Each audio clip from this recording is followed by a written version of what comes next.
Bonjour à tout le monde, je suis Ariane Ardesi et je suis en charge à l'IMF de la coopération. Donc c'est au nom de l'IMF et de mes collègues que je suis ravie aujourd'hui de vous accueillir pour cette formation en ligne qui s'appelle l'égalité femmes-hommes, une ambition commune. Pour l'IMF, donc l'égalité femmes-hommes est une priorité de longue date. Nous avons mené beaucoup d'activités dans ce domaine. Et c'est quelque chose qui est évidemment en cohérence avec la stratégie de l'Organisation internationale de la francophonie, dont l'IMF est opérateur, et qui a été accélérée par l'impulsion de notre présidente, Madame Anne Hidalgo, qui est donc maire de Paris et présidente de l'IMF depuis 2014. Donc cette thématique est soutenue de façon très concrète par notre fonds de coopération, qui a permis dans les derniers 5 ans, par exemple, investir près de 15 millions d'euros autour des projets sur des opérations vraiment en faveur de l'égalité femmes-hommes. Et comme toujours, il s'agit des projets de terrain qui sont voulus, identifiés et mis en œuvre par les collectivités elles-mêmes. Pour aller plus loin dans cette démarche, l'IMF et la ville de Genève ont initié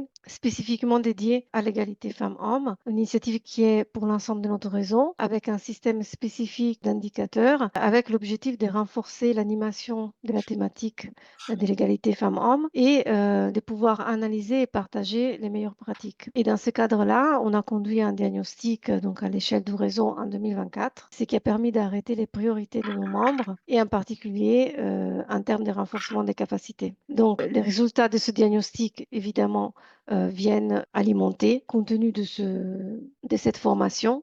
La formation a été conçue, comme je le disais, avec le soutien de la ville de Genève, mais aussi elle a le soutien de la fondation Gates, notamment pour la partie assainissement. Les cours, pour tout ce qui est des contenus, ils sont construits avec l'appui des expertes que je vais vous présenter là, mais que vous aurez l'occasion de voir tout au long des webinaires et des formations. Donc, la structure lettre égale, Claudie Vouet, le cabinet Perfégal avec Isabelle Guéguin et Cécile de Blanche, donc de la structure Ici Demain, qui aujourd'hui assure toute la partie technique, disons, et l'aide pour le chat. Donc maintenant, pour venir à qu'est-ce qu'on met dans cette formation, s'adresse vraiment aux élus qui souhaitent partager leurs pratiques et s'inspirer des pratiques des autres. Elle s'adresse aussi aux équipes qui sont en poste dans les collectivités territoriales francophones et qui sont responsables à ce titre de la mise en œuvre des politiques locales et aussi à l'ensemble des acteurs et actrices du développement qui agissent sur le territoire en collaboration avec les collectivités.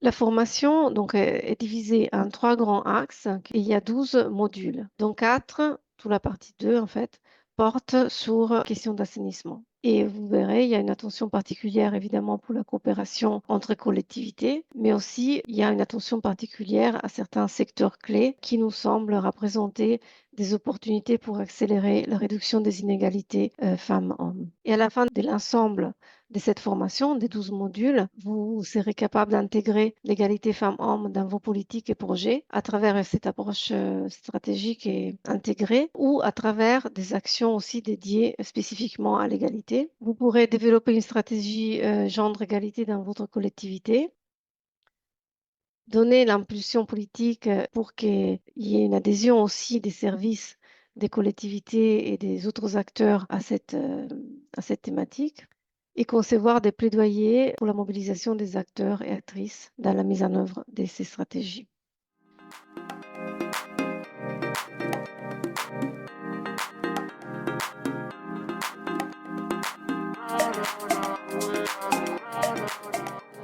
Bonjour, bienvenue dans la formation L'égalité femmes-hommes, une ambition commune, une auto-formation proposée par l'AIMF, l'Association internationale des maires francophones. Aujourd'hui commence donc la série des 12 modules, divisés en 3 parties, et nous sommes aujourd'hui dans la partie 1, ce qu'il faut savoir avant de commencer. Et nous sommes dans le module 1 qui porte sur les notions clés genre et développement. Alors moi, je suis Claudie Vouet, je suis donc experte en intégration transversale du genre dans les politiques publiques et aussi en budgétisation sensible au genre. Alors, ce module a 3 objectifs. Clarifier les liens entre sexe et genre, faire le lien entre genre et développement, et puis aussi partager des enjeux, des données clés sur l'égalité de genre. Donc en termes de programme, dans ce module, nous parlerons donc des liens entre sexe et genre, nous parlerons de en quoi le genre est un enjeu de développement, et puis nous présenterons un certain nombre de données. Nous ferons une conclusion sur ce qu'il faut retenir, et puis ensuite, nous aborderons donc les témoignages.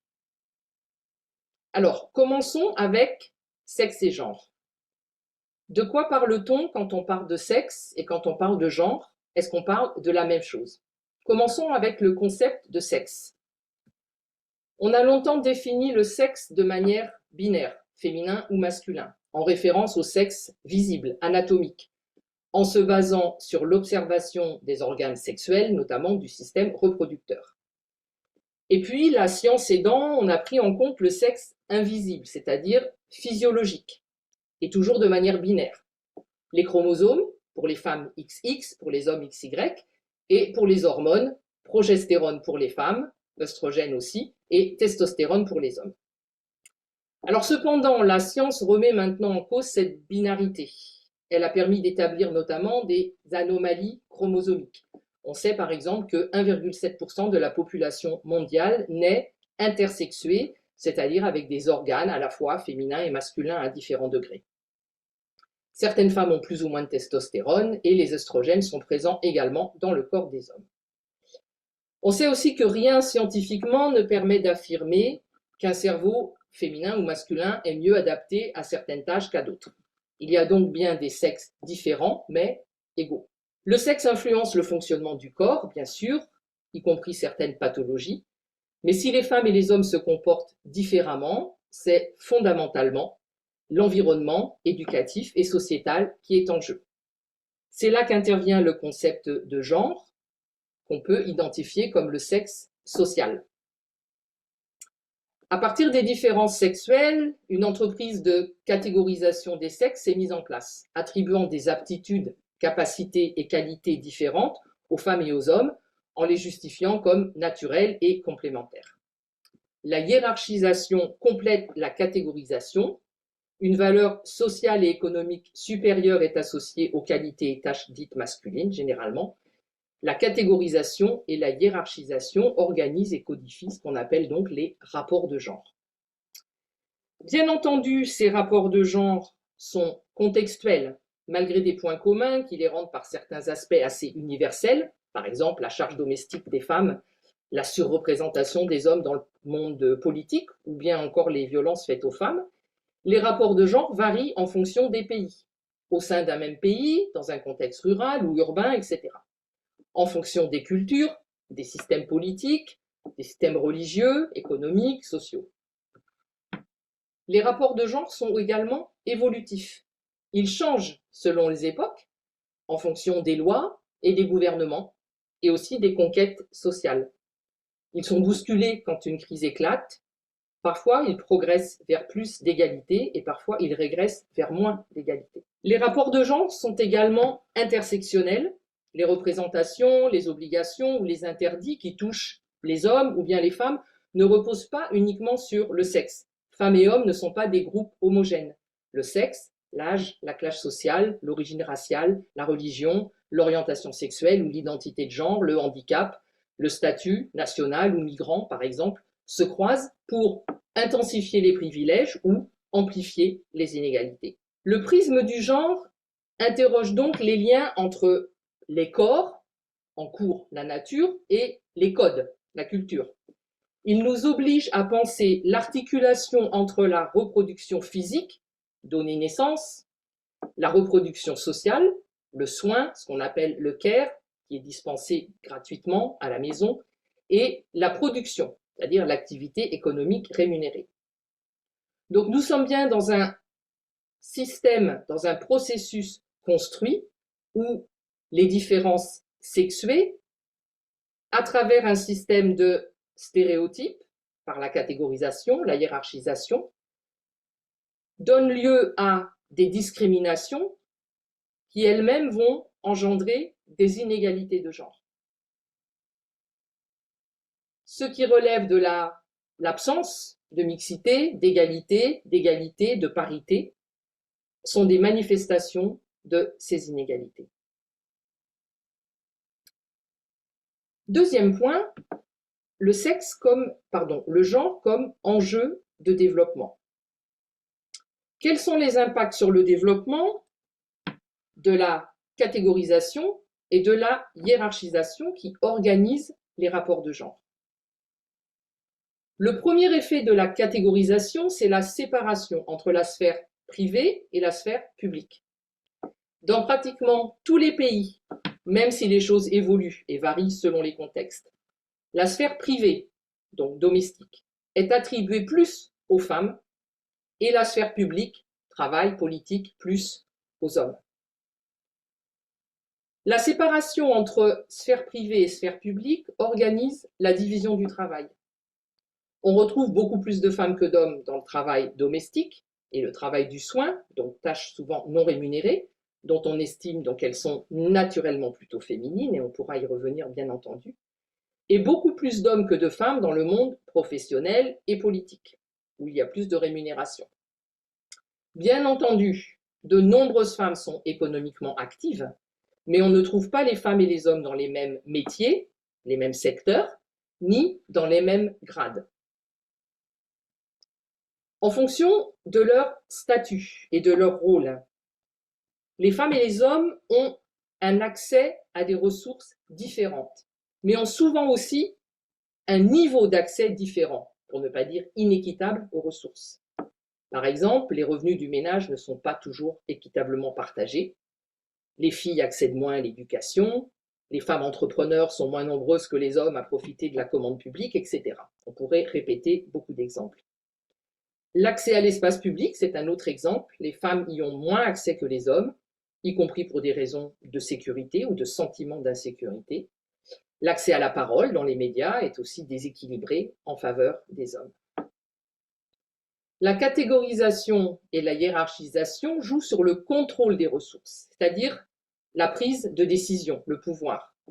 Dans la sphère politique ou le monde du travail, les statistiques valident que la décision est surtout masculine. On peut aussi parler de la prise de décision dans les ménages. Les femmes gèrent beaucoup le domestique, mais prennent-elles les grandes décisions à égalité avec leurs conjoints? La prise de décision touche aussi à l'intime, au corps. Les femmes n'ont pas forcément la possibilité de décider combien d'enfants elles veulent, ou si elles en veulent, si elles veulent travailler à l'extérieur ou pas, comment elles s'habillent, et dans certains contextes, elles ne contrôlent pas leurs allées et venues dans l'espace public. Passons à la hiérarchisation. En attribuant une valeur supérieure au genre masculin, les sociétés et leurs institutions, la famille, l'école, l'entreprise, le religieux, les instances politiques, etc., instaurent des rapports de genre dont on entend souvent qu'ils sont complémentaires quand ils sont surtout et avant tout inégaux.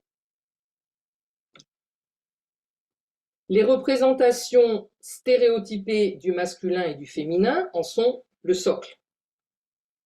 Aux hommes, on attribue l'énergie, la vaillance, la capacité à gouverner, la bonne gestion des émotions, et aux femmes, la gentillesse, la douceur, la docilité, l'abnégation et les émotions non contrôlées. Quelle femme n'a jamais entendu « calme-toi, tu as tes règles ou quoi ?» Donc à ce moment-là, on ramène au corps, au sexe, c'est ce qu'on appelle l'essentialisation ou la naturalisation. Ce système échafaudé attribue aux hommes la domination, plutôt aux femmes la soumission, c'est la base du système patriarcal. Les violences de genre, majoritairement commises sur les femmes et les filles, qu'elles soient sexuelles, physiques, psychologiques, économiques, les cyberviolences, les violences traditionnelles comme les mutilations génitales ou les mariages forcés, etc., sont une des manifestations les plus tragiques du système patriarcal. Les garçons et les hommes en sont aussi victimes pour attaquer leur masculinité. C'est le cas des viols commis par des hommes sur des hommes dans les conflits, par exemple, et qui n'ont rien à voir avec l'homosexualité. Pour les hommes comme pour les femmes, s'extraire ou adhérer au système a des conséquences.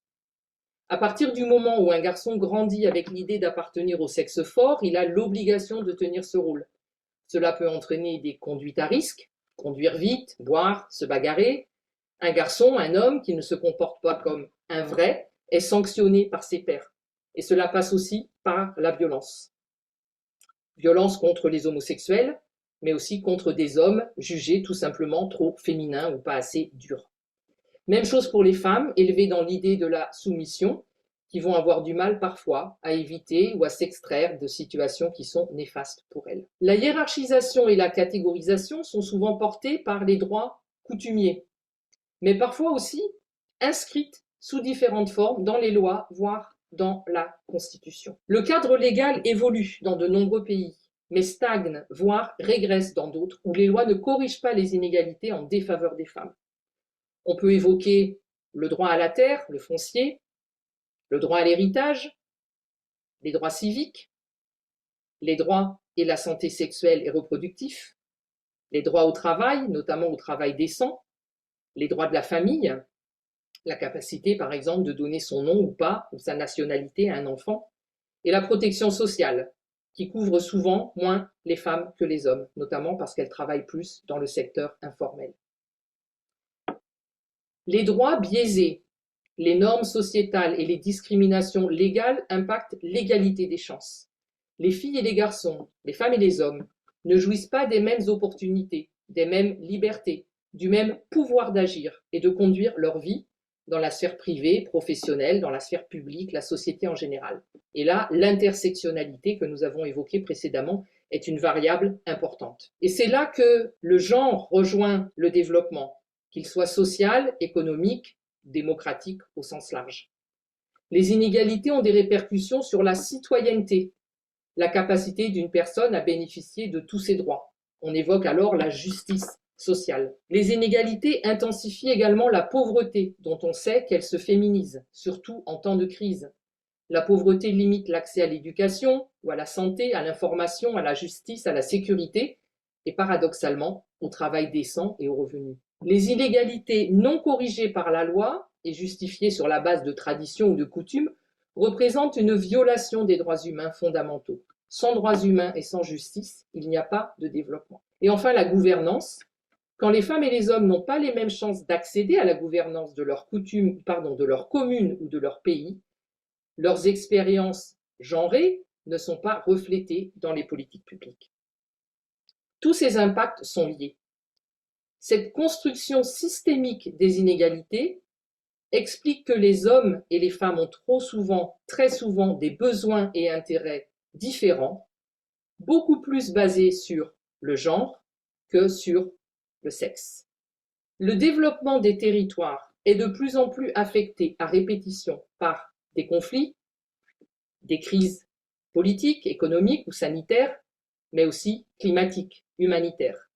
Les conséquences des crises sont non seulement différentes selon les sexes, mais les femmes et les filles subissent un impact disproportionné du fait de leur position sociale plus vulnérable. Les inégalités entravent le développement durable et elles coûtent aussi aux collectivités. Elles ont un coût économique direct. Par exemple, si une collectivité s'occupe des femmes victimes de violences, cela a un coût. Mais il peut y avoir aussi un coût indirect. Quand il y a moins de femmes dans le secteur formel, par exemple, c'est moins de taxes qui rentrent, c'est moins de revenus dans les ménages si les femmes sont plus pauvres, c'est moins donc de consommation, donc moins d'activités économiques, etc. Les inégalités ont un coût social, le manque de mixité ne permet pas de renouveler le débat public, les stéréotypes de genre appauvrissent le tissu social, culturel, l'absence des femmes dans les instances de décision ralentit, par exemple, la résolution des conflits et handicape le maintien de la paix. Ces inégalités ont également un coût environnemental. Lorsque les hommes et les femmes n'ont pas les mêmes opportunités pour participer à la réflexion et aux actions d'adaptation ou d'atténuation des changements climatiques, la transition écologique avance moins bien, moins vite et la résilience diminue. Nous allons passer maintenant au point 3. Nous allons partager quelques chiffres. Les chiffres que nous allons évoquer sortent tout droit des rapports 2023 et 2024 des Nations Unies, d'ONU Femmes précisément, sur les objectifs du développement durable, les ODD. Alors ce sont des moyennes que nous allons présenter ici, mondiales, non exhaustives sur les inégalités. Que disent ces rapports? D'abord que la population active est plus masculine que féminine. L'activité du secteur formel où travaillent les femmes est souvent mal répertoriée, donc il faut en tenir compte. Les postes de gouvernance sont aussi plus masculins que féminins dans les instances politiques et au travail.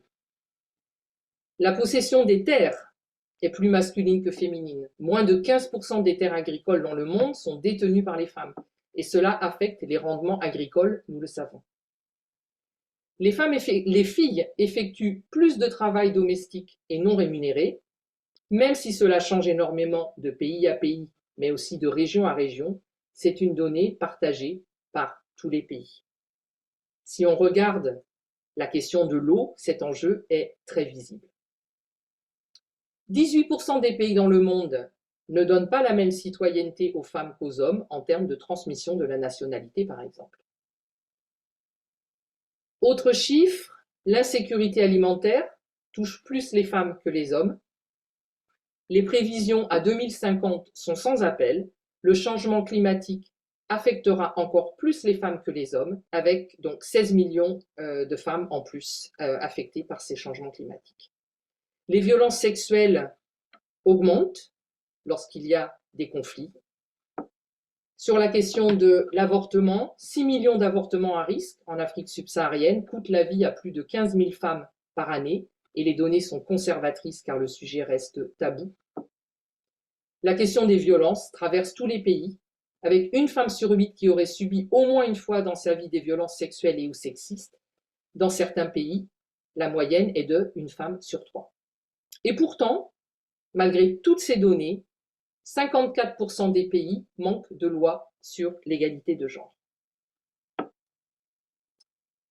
Alors en 2024, suite à ces rapports, on a entendu le secrétaire général des Nations Unies déclarer que le monde laissait tomber les femmes.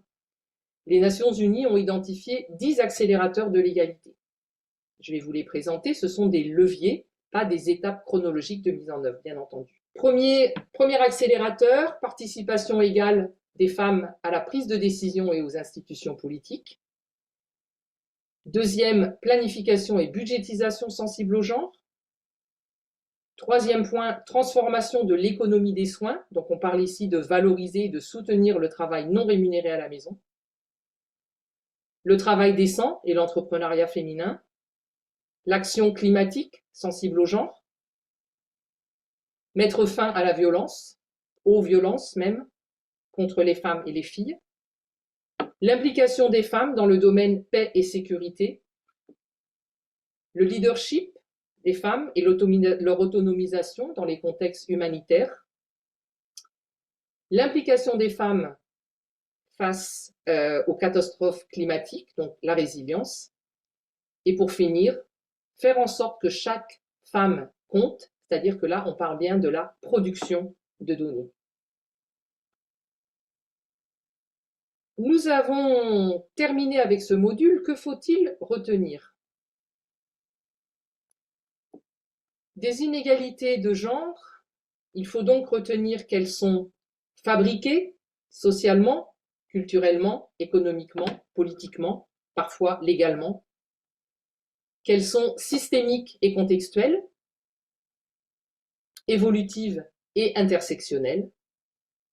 Ce sont très souvent des violations des droits humains et elles représentent un coût, un frein, une perte de potentiel pour le développement des collectivités.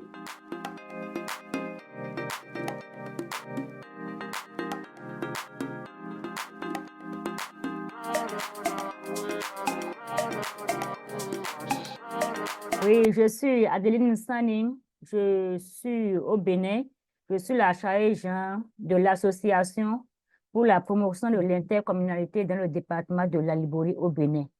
C'est une association qui regroupe 6 communes, Mbanikwara, Gorgounou, Kanzi, Karimama, Malaville et Stegmana. Alors, aujourd'hui, je dirais que le principal problème, c'est que nous avons la faible représentation des femmes dans les instances de prise de décision locales, les conseils communaux et locaux. Sur près de 152 conseillers communaux, nous n'avons que 4 femmes.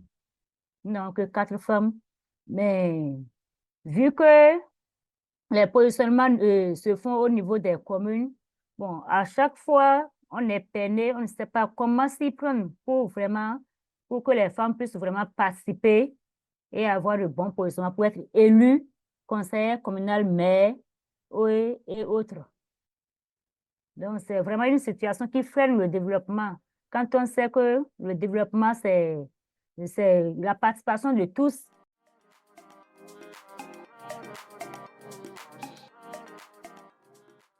Ah, ça gêne vraiment, puisqu'il y a des décisions qui se prennent parfois à l'encontre pour les femmes, mais elles ne sont pas là. Donc, du coup, les gens ne prennent pas en réalité les vrais besoins de ces femmes dans la réalisation même parfois des infrastructures, je dirais. Parfois, ils vont, pas dans le besoin des femmes, peut ne pas être un magasin, je suppose.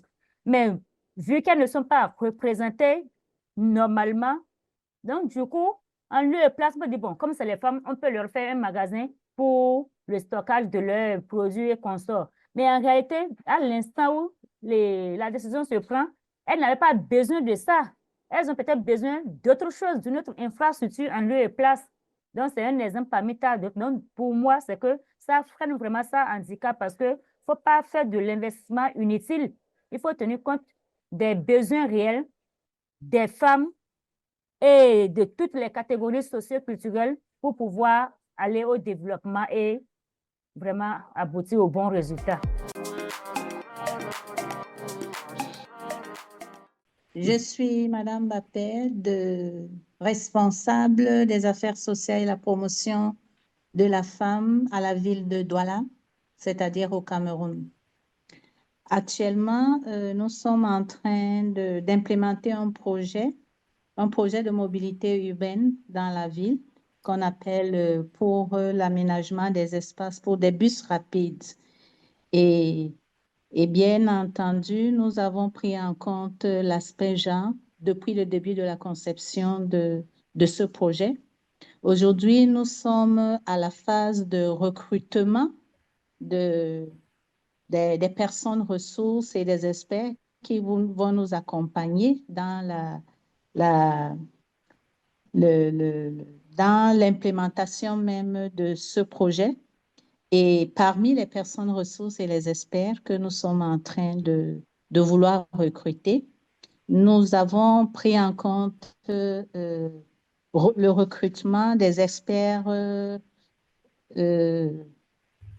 ce qui concerne les questions d'environnement et du social, et plus particulièrement une experte en ce qui concerne la violence, tout ce qui concerne les violences basées sur le genre, pour pouvoir intégrer tous ces aspects sur le terrain. C'est ce que je voulais apporter aussi comme contribution. Dans l'élaboration même du projet, il y a eu plusieurs étapes, comme vous l'avez si bien noté. Et la première étape, bien entendu, était cette concertation de toutes les parties prenantes. Il y a eu des descentes organisées, conduites par le maire de la ville vers les communautés qui vont être impactées par ce projet. C'est à l'issue de tous ces échanges-là et de ces réunions publiques qu'on a pu intégrer les besoins et les préoccupations des uns et des autres. Et c'est ce qui a amené à intégrer cet aspect genre, cet aspect violence basée sur le genre dans la conception même des documents de marché public. Ce qu'on envisage déjà pour le moment, puisque nous sommes encore en phase de construction pour rendre opérationnel. Ce qu'on envisage pour le moment, c'est de mettre au niveau de chaque station d'arrêt-but un point écoute, c'est-à-dire un point où tous ceux qui auront des récriminations ou alors des préoccupations précises pourront aller vers cette équipe-là et poser leurs problèmes. Et je vais revenir, si vous permettez, à la première question qui nous demandait de relever qu'est-ce qui freine un peu l'égalité hommes et femmes. Et nous pensons qu'à Douala particulièrement, ce qui freine cette égalité hommes et femmes, c'est le rôle social de la femme dans nos us et coutumes. Parce que la femme, dans son rôle social, c'est elle qui s'occupe de ce que nous appelons déjà dans le concept genre le travail non rémunéré, le travail de soins non rémunéré. Et c'est essentiel pour la femme, quelle que soit la femme, que ce soit une femme instruite, que ce soit une femme qui a des responsabilités dans sa vie professionnelle. La société s'attend à ce qu'elle s'occupe d'abord de ce travail non rémunéré. Et malheureusement, que ce soit la société aussi, que ce soit le travail avec la féminisation du travail, on n'a pas tenu compte de cette position sociale de la femme. C'est-à-dire que autant dans sa vie professionnelle, on attend beaucoup d'elle, autant dans sa vie privée, on attend beaucoup d'elle. Et ça pose ce réel problème de l'équilibre entre vie professionnelle et vie privée. Et je pense que c'est ce qui aujourd'hui nous permet de voir très souvent dans toutes les entreprises, dans le monde professionnel, ce plafond de verre que ces femmes ont, c'est-à-dire qu'ils n'arrivent pas à avoir accès à ce niveau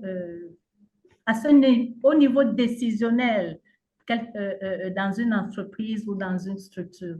Et je pense que ça fait partie.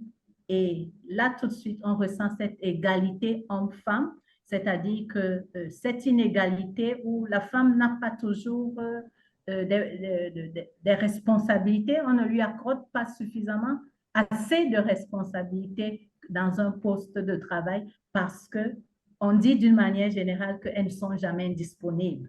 Elles ne sont pas toujours là quand on a besoin d'elles parce qu'il faut qu'elles s'occupent d'autres choses dans leur vie privée. C'est ce que je voulais apporter comme intervention.